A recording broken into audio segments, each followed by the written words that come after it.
Cloth white cloth వచ్చింది.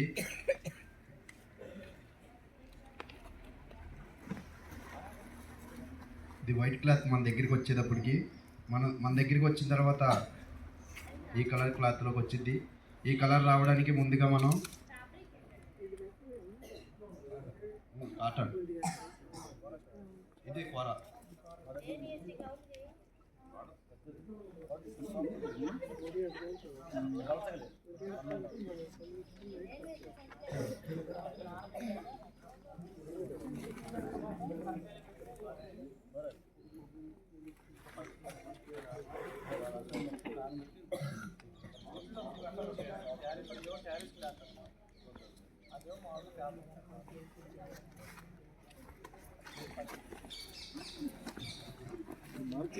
మన దగ్గరికి ఈ క్లాత్ని 2 రోజుల్లో వాటర్లో నానబెట్టిన తర్వాత కరక్కాయ పౌడర్ అని ఒకటి ఉంటుంది ఎల్లో కలర్లో, దాంట్లో నానబెట్టంగానే మనకి ఆ క్లాత్ వైట్ క్లాత్ ఎల్లో కలర్లోకి మారిపోద్ది.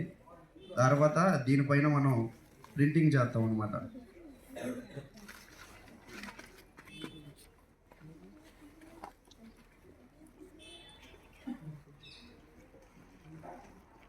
దీన్ని కప్పు అంటారు. బ్యాక్గ్రౌండ్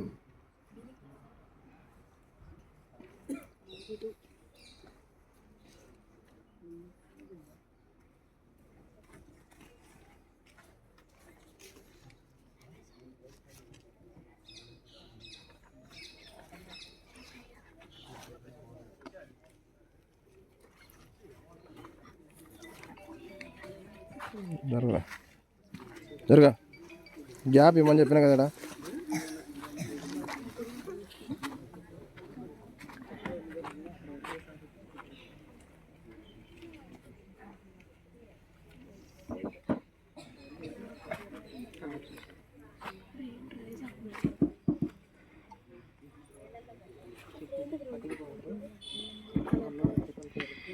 ఈ కలర్ మనకి ఎలా వచ్చిందంటే వాటర్లో స్ఫటిక పౌడర్ వాటర్లో కలిపి రెడ్ కలర్ పోస్తే మనకి ఈ కలర్ వస్తుంది.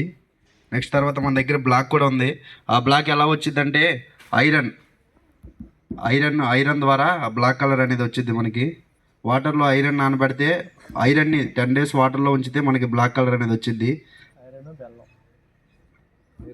బెల్లం, స్ఫటిక, ఆలం అంటారు దాన్ని, స్ఫటిక కలర్లో.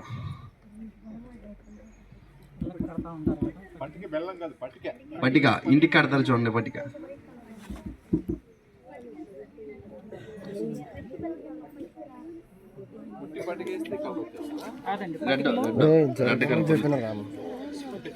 Red colour.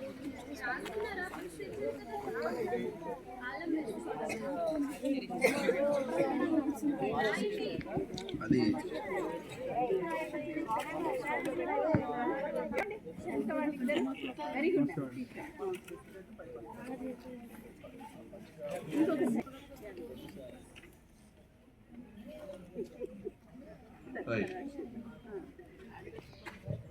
సో ఇది ఫస్ట్ ప్రాసెస్ మీకు ఆల్రెడీ చెప్పారు.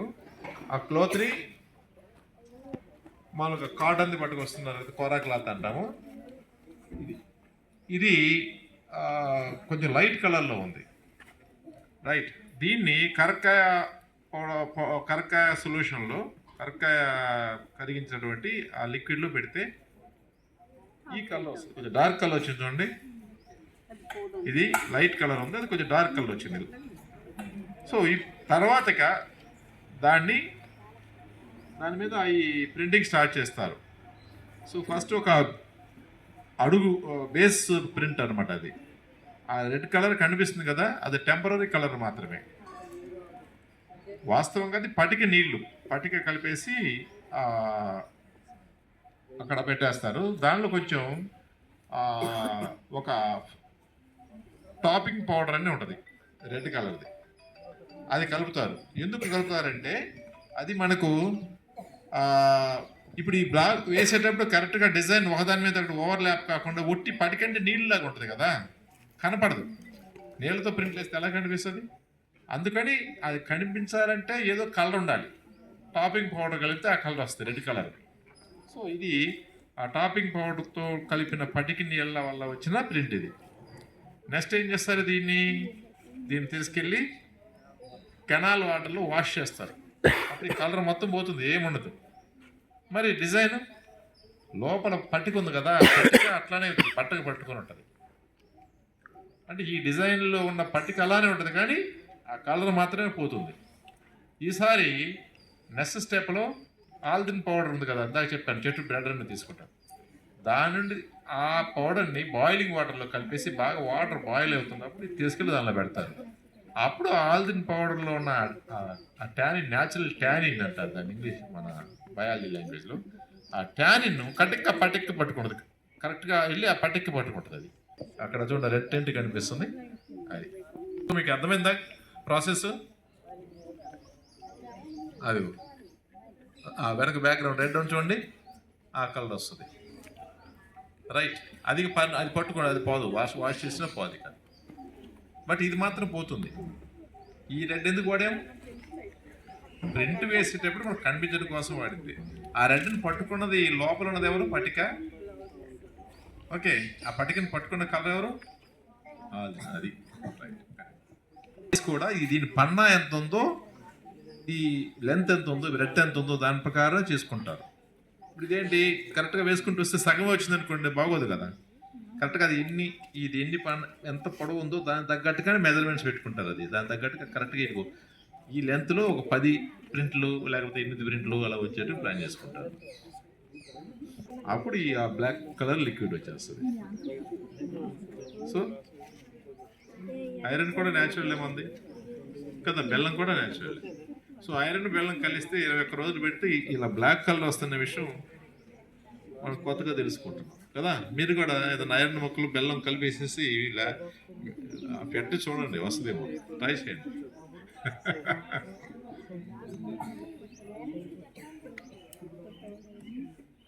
రాసుకోవాలి. ఇప్పుడు నేను మీకు ఎక్స్ప్లెయిన్ చేస్తాను, ఎందుకంటే మీకు కరెక్ట్గా మీ లాంగ్వేజ్లో చెప్పగలిగేది టీచర్సే కాబట్టి ఆ రోల్ నేను తీసుకున్నాను.